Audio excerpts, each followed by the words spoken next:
말씀은 사무엘상 7장 1절에서 6절입니다. 제목은 하나님과 더 깊이 동행하는 방법이 되겠습니다.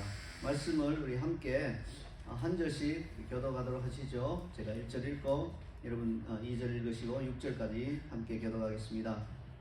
기럇 여아림 사람들이 와서 여호와의 궤를 옮겨 산에 사는 아비나답의 집에 들여놓고 그의 아들 엘리야사를 거룩하게 구별하여 여호와의 궤를 지키게 하였더니 그가 기럇 들어간 날부터 20년 동안 오래 있으니라. 이스라엘 온 족속이 여호와를 사모하니라.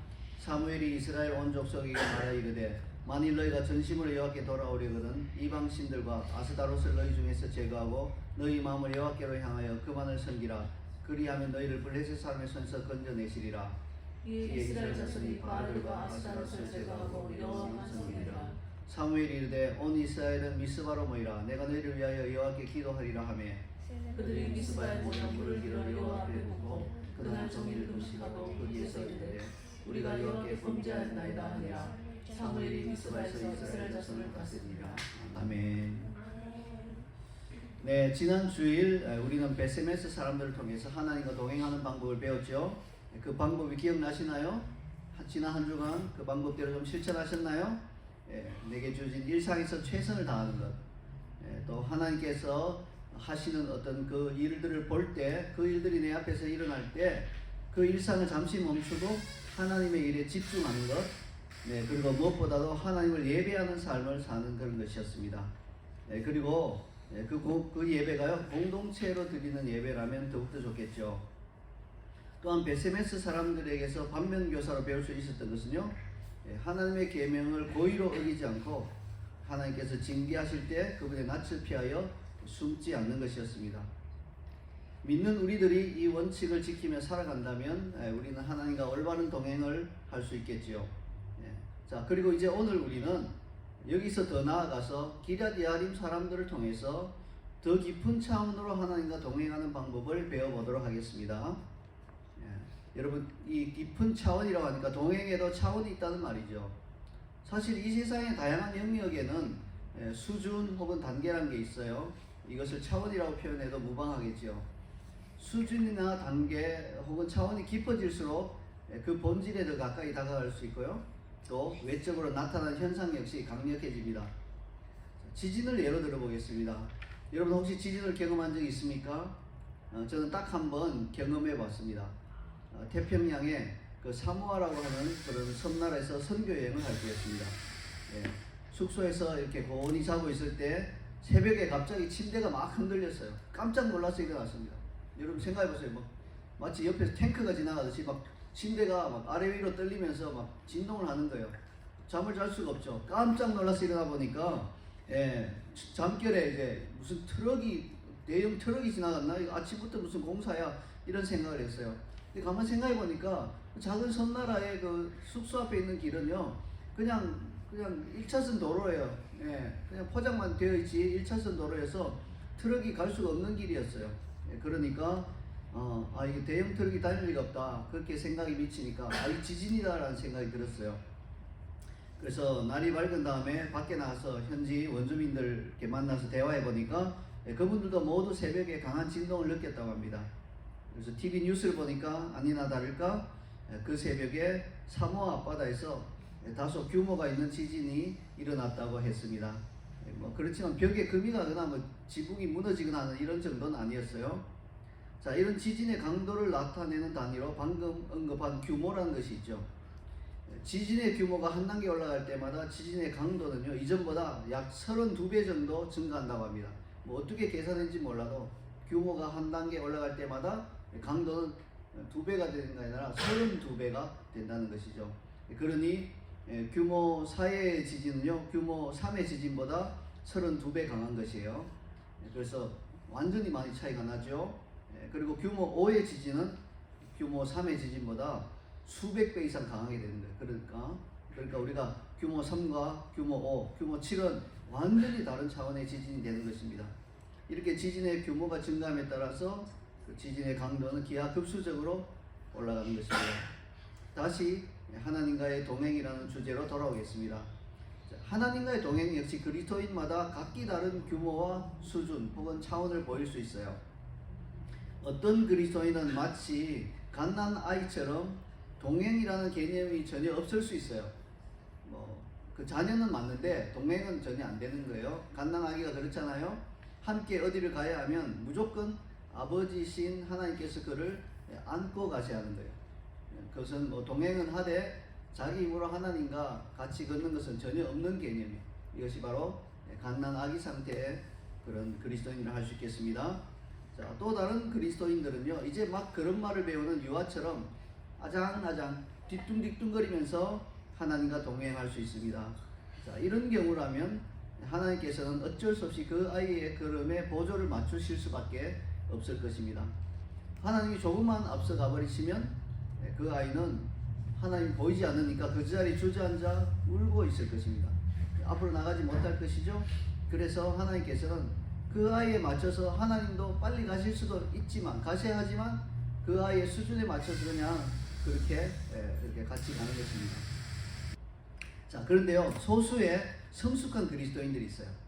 이 그리스도인들은 하나님께서 빠른 걸음으로 나아가셔도 뒤처지지 않고 함께 나아갈 수 있을 정도로 하나님과의 동행에 능숙합니다. 이 정도 되면 하나님과 자유자재로 동행하는 그런 그리스도인이라 할 수 있죠. 여러분 지금 어떤 규모와 수준으로 어떤 차원으로 하나님과 동행하고 있습니까? 지난주에 메시지 전반부에 베세메스 사람들 정도로 동행하나요? 그것만 해도 훌륭합니다. 칭찬해주고 싶어요. 그래서 동행하는 거예요. 그러나 동행의 더 깊은 단계로 나아갈 수 있고요. 또 마땅히 그래야 됩니다. 사람이 하나님과 동행하는 데 있어서 평생 걸음마 수준으로 하나님과 함께 걸을 수 없지 않겠습니까? 그렇죠? 우리가 아기가 되어서 평생 아기처럼 전혀 동행을 하지 않는 불행한 그리스도인도 있지만 걸음마를 하는 그리스도인도 많아요. 무수해요. 근데 평생 그 수준에서 끝나면 그것도 굉장히 아쉬운 거예요. 여러분 인생으로 태어나서 늘 걸음마만 하다가 인생이 끝난다고 생각해 보세요. 얼마나 아쉽겠어요. 뛸 수도 있고 달릴 수도 있고 그런 그 잠재력을 다 사장시켜버리고 그냥 걸음마 수준으로만 걷는다면 굉장히 아쉬운 것이겠죠. 그래서 우리는요, 우리의 하나님과 동행하는 그 수준이 베세메스 사람들 수준에서도 벗어나서 기럇 여아림 사람, 오늘 본문에 나오는 그 사람들 수준으로 올라가야 할 것입니다. 그래서 오늘 우리는 이 기럇 여아림 사람들이 하나님과 어떻게 동행했는가 하는 것을 통해서 우리 역시 더 깊이 하나님과 동행할 수 있는 법을 배우기를 원합니다. 자, 먼저 생각해 볼 것은요, 베세메스 사람들이 다소 이렇게 바쁘기는 했지만 미를 추수하는 그런 일상생활하는 가운데 하나님의 임재를 상징하는 언약궤를 받아들였다고 한다면 기럇 여아림 사람들은요, 자신들에게 큰 위험이 닥칠 수도 있는 극한 상황에서 하나님의 임재를 상징하는 그 여호와의 언약궤를 받아들인 것을 볼 수 있습니다. 지난주에 우리가 배운 것을 다시 한번 생각해 보세요. 여호와의 언약궤가 하나님의 임재를 상징한다고 했죠. 그리고 구약시대 그 언약궤에는 실제로 그 언약궤의 뚜껑을 이루는 속죄서라고 하죠. 그룹들이 이렇게 덮고 날개로 덮고 있는 그 속죄서 위에는 실제로 하나님의 임재가 머물러 있었습니다. 그래서 밤에는 그것이 그 임재의 영광이 불기둥의 형태로 나타났고요, 낮에는 구름기둥의 형태로 나타났던 것입니다. 실제로 눈에 보이는 영광이 그곳에 있었어요. 그래서 그 임재로 인해서 여호와의 언약궤를 블레셋의 다곤 신전 안에 들여놓았을 때 어떤 일이 났나요? 그 다곤 신이 견디지 못하고 그 우상이 앞으로 엎드러졌죠. 이처럼 여호와의 궤는 어떻게 보면요, 언제든지 폭발할 수 있는 강력한 폭탄처럼 옆에 두고 함께 있기에는 마음이 조마조마한 거룩한 물건입니다. 베세메스 사람들이 밀을 추수하던 골짜기에서 여호와의 언약궤를 처음 보고 그냥 그것을 받아들일 때는 아마 이런 점까지는 신경 쓰지 않았던 것 같아요. 신경 쓰는 사람들이었다면 그 궤를 들여보는 일도 없었겠죠. 그냥 언약궤가 오는구나 하고 별 생각 없이 받아들였던 것 같아요. 마치 어린아이가 길에서 준 폭발물을 아무 생각 없이 가지고 노는 것처럼 말입니다. 결과는 그게 잘못 건드렸다가 폭발해버린 것이죠. 그렇지만요, 기럇 여아림 사람들은요, 베세메스에서 발생한 끔찍한 사건을 전해 들어서 잘 알고 있었을 것입니다. 그들은 여호와의 궤를 옆에 두는 것의 위험성을 잘 알고 있었습니다. 그럼에도 불구하고 그들은 기꺼이 여호와의 궤를 받아들이기로 결정했습니다. 자신들이 위험에 처해질 수도 있다는 사실을 알고도 하나님과 동행하기로 결단한 것입니다. 1절을 함께 읽어보겠습니다. 1절.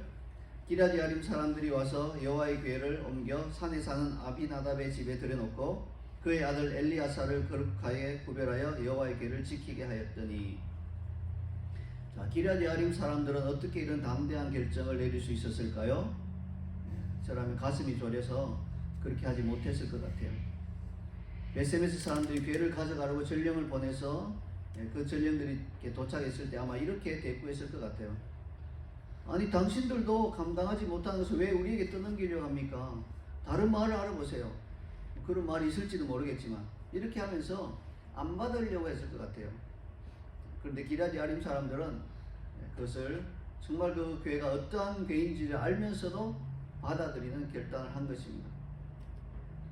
지금도 제 기억에 남아있는 한 가지 사건이 있습니다. 제가 한국에서 선교단체 간사이자 그리고 교회 전도사로 사역하던 그런 신혼 시절 이야기예요. 그때 우리 부부는요, 신혼집에, 작은 신혼집에 살고 있었는데 어느 날 저녁에 우리 집 바로 앞집에서 가스 폭발 사고가 일어났어요. 그 집에 아마 가스통이 터졌나 봐요. 그때 당시 한국은요, 파이프로 다 가스가 들어오는 게 아니고 좀 열악한 지역에서는 가스통을 배달해 와서 거기에 집 밖에 있는 가스통에 호스를 연결해서 사용했어요. 근데 이제 뭔가 문제가 생겼는지 가스통이 폭발한 것이에요. 앞집에서 큰 폭발 소리가 나면서 불길이 일어났습니다.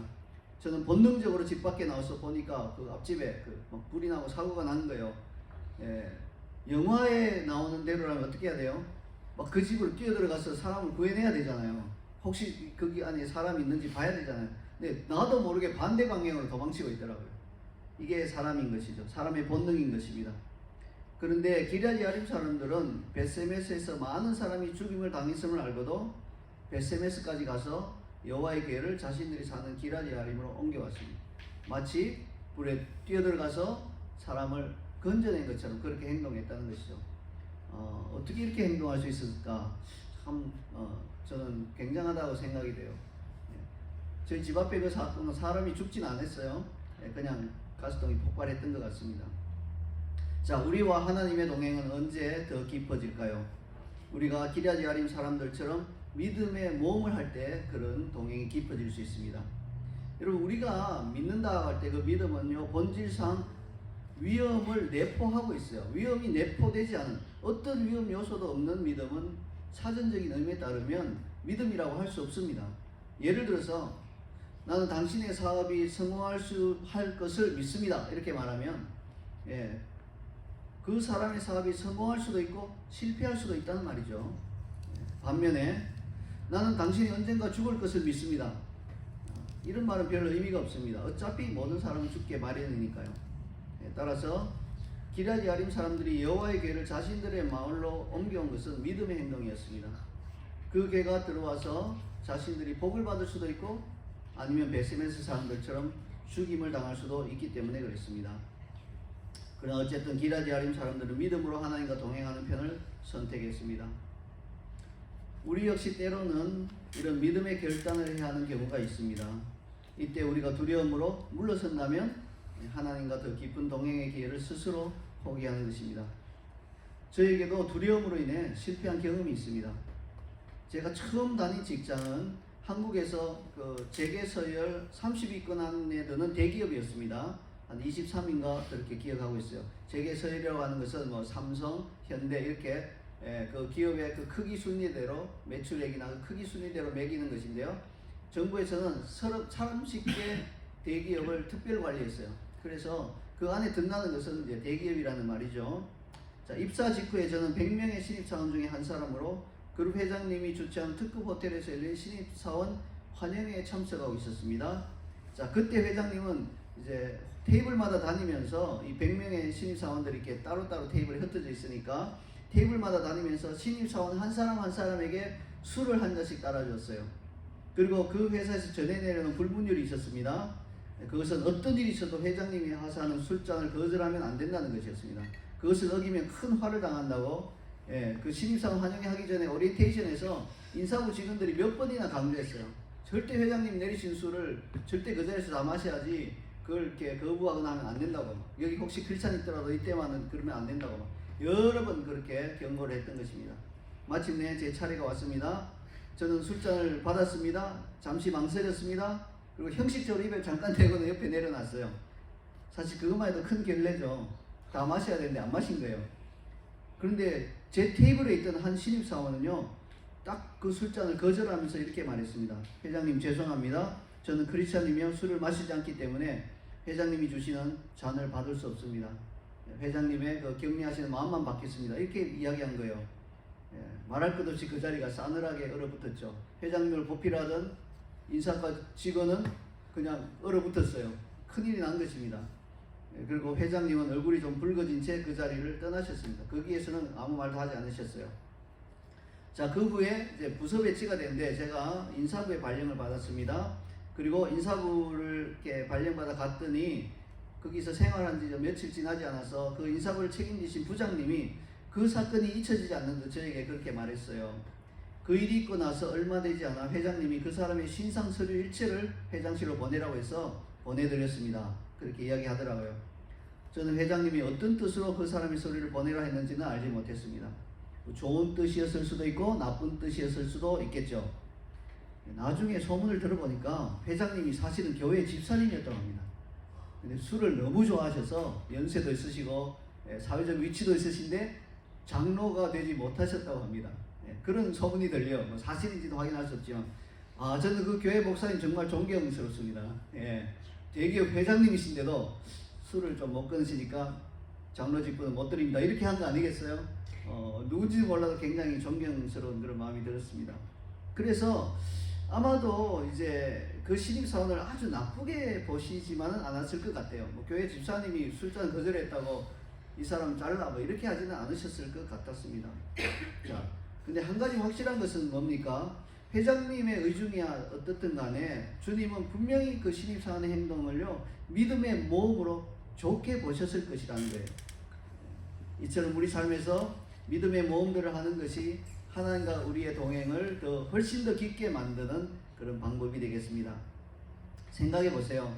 낚시터에 함께 낚시 가는 동료보다 전쟁터에서 그 모험이 있는 생사가 오가는 전쟁터에서 생사고락을 함께하는 동료가 훨씬 더 친하고 더 깊이 동행할 것은 말할 것도 없지 않겠습니까?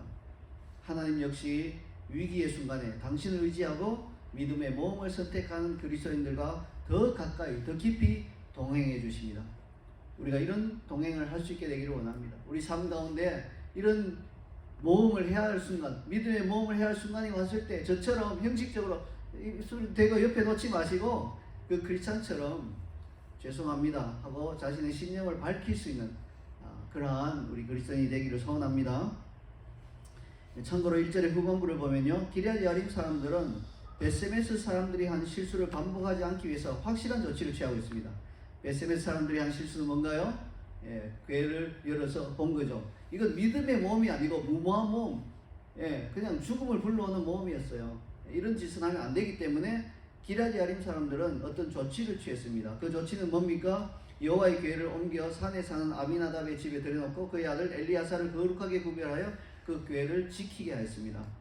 다시 말해서 교회를 지키는 전담자를 정해놓아서 늘 그 사람이 교회 곁에 머물게 함으로써 그 누구도 호기심으로 와서 교회를 들여다보지 못하게 하도록 안전장치를 한 것입니다. 참으로 지혜로운 행동이라 할 수 있겠죠. 이것은 마치 어린아이들이 있는 집에 전기 콘센트 입구를 플라스틱으로 된 어떤 도구로 막아서 아이들이 실수로 콘센트에 젓가락이나 포크를 꽂아 넣어서 감전되지 않도록 예방조치를 취하는 것이다. 그런 것과 같다 할 수 있겠습니다. 우리 역시 과감하게 믿음의 모험을 하되 우리가 할 수 있는 부분에서는 최선을 다해 우리의 안전을 지킬 필요가 있습니다. 이럴 때 하나님 우리와 더 깊이 동행해 주시는 겁니다.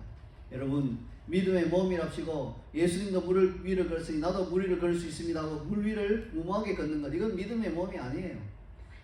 물론 성령님이 강하게 감동을 주셔서 그렇게밖에 할 수 없는 상황이라면 우리가 물 위를 걸을 수도 있어요. 그러나 그냥 우리의 안전을 도외시하고 그냥 어떤 일을 하는 것은 믿음의 모험이 아니라는 것을 기억하시기 바랍니다. 자, 이제 하나님과 더 깊이 동행하는 두 번째 방법을 살펴보겠습니다. 그것은 2절에 나와 있습니다. 2절을 함께 읽어보겠습니다. 그가 기럇 여림에 들어간 날부터 20년 동안 오래 있은지라 이스라엘 온 족속이 여호와를 사모하니라. 우리가 하나님과 더 깊이 동행하려면 시간의 요소가 반드시 필요합니다. 여러분 생각해 보세요. 동행이란 말 자체가 시간의 요소를 담고 있죠. 어떤 사람이 몇 초 동안 함께 걸었다고 해서 그것을 동행이라고 표현하지는 않습니다. 그런 경우에는요, 동선이 겹쳤다 이렇게밖에 표현할 수 없습니다. 동행이라는 표현은 적어도 한나절 이상 진행되어야 사용할 수 있을 것입니다. 자, 그런 의미에서 지난주 베세메스 사람들은 진정한 의미에서 하나님과 동행하지 못했습니다. 그들은 하나님의 임재를 상징하는 여호와의 계를 환영하며 받아들이고 또 제사까지 드렸지만 무분별한 호기심이 비극으로 이끌면서 그들의 동행은 채 시작도 되기 전에 갑자기 중단되었습니다. 성경에서 정확한 날짜를 밝히고 있지는 않지만 길어도 며칠 이상은 동행이 이어지지 않았을 것입니다. 자, 반면에 기럇 야림 사람들은요 20년이란 긴 세월 동안 계속해서 하나님과 변함없이 동행했습니다. 우리 중에 많은 사람들이 하나님을 위해서 반짝 어떤 열심을 낼 수는 있어요. 교회가 특세를 한다면 그 특세 기간에 빠지지 않고 한 번도 빠지지 않고 참석할 수 있어요. 또 새해가 되면 새롭게 결단하고 가정 예배를 시작할 수도 있겠습니다. 그러나 그것을 여러 해 동안 꾸준하고 성실하게 지속하기는 참 어렵습니다. 그렇지만 우리와 하나님과의 동행이 더 깊어지려면 반드시 꾸준함과 성실함으로 여러 해 동안 지속되는 신앙의 훈련이 필요합니다. 우리 자이언 CC에는요 이와 같은 방식의 더 깊은 수준의 동행을 원하시는 그런 지체가 있다면 주중의 훈련 프로그램에 참여하기를 강력하게 권해드립니다. 그러면 하나님과의 동행 수준이 몰라보게 깊어질 것입니다. 오늘 본문의 이스라엘 온 족속처럼 성령님께서 우리 내면의 여호와를 사모하는 마음을 계속해서 증가시켜 주실 것입니다. 자, 하나님과 더 깊이 동행하는 세 번째 방법은 3절과 4절에서 찾아볼 수 있습니다. 함께 읽겠습니다. 시작. 사무엘이 이스라엘 온 족속에게 말하여 이르되 만일 너희가 전심으로 여호와께 돌아오려거든 이방 신들과 아스타롯을 너희 중에서 제거하고 너희 마음을 여호와께로 향하여 그만을 섬기라. 그리하면 너희를 블레셋 사람의 손에서 건져내시리라. 이에 이스라엘 자손이 바알들과 아스타롯을 제거하고 여호와만 섬기리라. 이 말씀처럼 우리 가운데 있는 세상의 신들을 제거하고 우리 마음을 하나님께로 향하여 하나님만을 섬기는 것이 바로 하나님과 더 깊이 동행하는 핵심적인 방법 중에 하나입니다. 자, 그러면 우리는 어떤 일을 경험할 수 있나요? 세상에서 원수가 되어서 그 원수의 손에 붙들려서 그에게 끌려다니며 원수와 원하지 않은 동행을 해야만 하는 것으로부터 건진받을 수 있어요. 예. 이것이 안 되면 계속해서 우리는 원수에게 끌려다니면서 하나님과도 동행하는 듯 하다가 원수에게도 끌려다니고 이런 일들이 반복될 수밖에 없습니다. 이 구절들에서 바알과 아스타롯이 언급되고 있죠. 바알은 비를 내려준다고 알려지는 가나안 지방의 풍요의 신입니다. 아스타롯 역시 번식과 풍요를 가져다 준다고 알려져 있는 여신입니다. 한마디로 하자면 이들 이방 신들은 오늘날 이 세상을 지배하는 돈의 신인 만몬 신의 원형이라 할 수 있습니다. 그리고 안타깝게도 오늘날 많은 그리스도인들이 자신들의 내면에 있는 세상에 대한 사랑 그리고 돈에 대한 사랑으로 인해서 하나님과의 동행의 수준이 아주 미미한 상태에 머물고 있습니다. 여러분 한번 생각해 보세요. 어떤 두 사람이 여러 사람의 목숨이 걸린 중요한 그런 미션을 가지고 긴박한 그런 미션을 가지고 목표를 향해서 함께 동행하고 있는데 그 중에 한 사람이 길을 가다가 자기의 호기심이 발동하는 곳을 지나실 때마다 발걸음을 멈추고 그곳을 기웃거리고 시간을 끝나면 제대로 된 동행이 일어날 수 있겠습니까?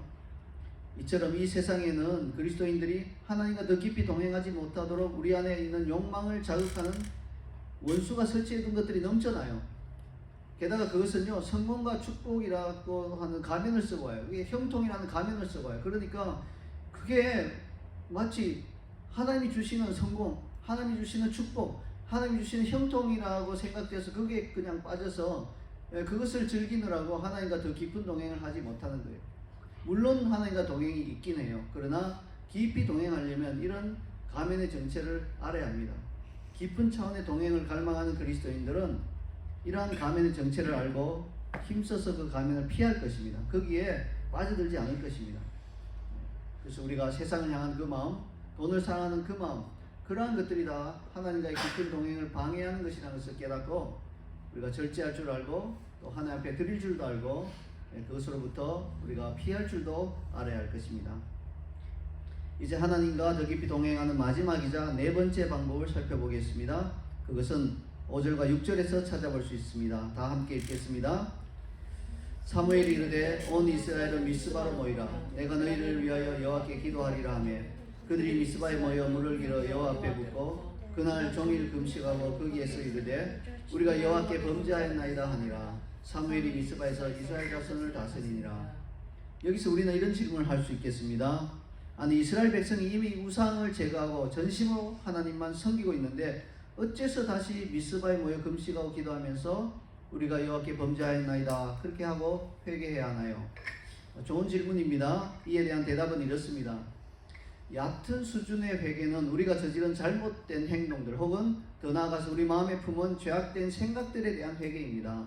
그러나 깊은 수준의 회개는 근본적으로 우리 마음 안에 있는 하나님을 사랑하지 않고 세상을 사랑하는 우리의 부패한 마음에 대하여 하나님께 자백하고 하나님의 긍휼을 간절히 구하는 것입니다. 그게 깊은 회개예요. 우리가 얕은 수준의 회개를 매일 실천한다면 성령님께서는 점점 더 깊은 수준의 회개로 우리를 이끄셔서 마침내 우리 삶의 어떤 특정한 시점에서 미스바의 회개가 일어나게 하실 것입니다. 이런 미스바의 회개를 경험한 그리스도인은 하나님과 훨씬 더 깊은 차원의 동행을 경험할 수 있습니다. 자, 이런 원리에 따라서 우리는 하나님과 더 깊이 동행하는 또 하나의 중요한 방법은 매일의 삶에서 회개를 실천하는 삶을 사는 것이라는 것을 알 수 있습니다. 자, 우리가 매일매일 그렇게 작은 회개, 우리의 말과 생각과 행동에 대한 그런 회개들을 이렇게 실천하면서 살아갈 때 어느 날 우리는요 미스바의 순간을 맞이하게 돼요. 정말 우리 깊은 곳에 있는 하나님을 사랑하지 않는 우리 깊은 그 뿌리, 그 타락한 그 본성 그 자체에 대한 그런 깊은 탄식과 회개가 터져 나올 때 우리는 그 미스바의 회개를 통해서 하나님과 더 깊은 동행을 경험하게 되는 것입니다. 그리고 이러한 회개가 공동체적으로 이 이스라엘 사람들처럼 공동체적으로 함께 일어난다면 훨씬 더 강력한 회개 운동이 될 것입니다. 이상으로 우리는 기럇 여아림 사람들을 통해서 하나님과 더 깊이 동행하는 법을 배웠습니다. 우리가 이 방법들을 우리 삶에서 실천한다면 어떤 일이 날까요? 하나님과 더 깊이 동행하게 되겠죠. 그럼 구체적으로 하나님과 더 깊이 동행한다는 것이 그럼 우리 삶에서 어떤 일이 난다는 것인가요?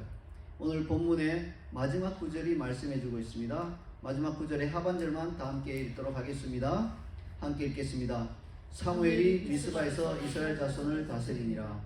하나님과 더 깊은 동행을 달리 표현하자면 하나님께서 우리 삶 가운데 영적 지도자를 세우시고 그들을 통하여서 우리의 삶을 더 구체적으로 다스려 주시는 것입니다. 이게 바로 더 깊은 동행입니다.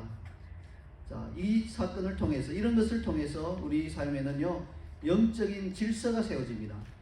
그러면 우리는요 우리 삶에서 원수에 대하여 영적 전쟁에 나갈 수 있는 수준까지 하나님과의 동행이 한층 더 깊어질 것입니다. 하나님과 함께하는 영적 전쟁에 대한 말씀은 다음 주에 또한 이어서 나누도록 하겠습니다. 모쪼록 우리 자이언 CC 모든 성도들이 하나님과 더 깊은 수준의 동행을 경험하게 되기를 축원합니다. 아멘. 감사합니다. 우리 말씀에 대한 반응을 하도록 하겠습니다.